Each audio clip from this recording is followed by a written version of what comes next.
ये पाकिस्तान को खोखला कर गया।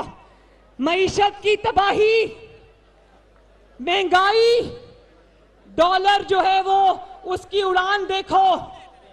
आप ये देखो कि मईशत आखिरी हद तक ये बंदा उसको बर्बाद करके चला गया।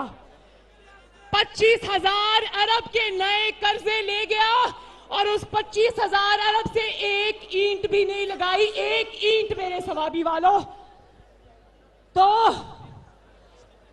हम समझ रहे थे कि पाकिस्तान आईसीयू में है, लेकिन एक महीना हुकूमत के में गुजारने के बाद अब ये पता चला कि पाकिस्तान न सिर्फ आईसीयू में है, पाकिस्तान वेंटिलेटर पे अपनी आखिरी सांसें ले रहा है।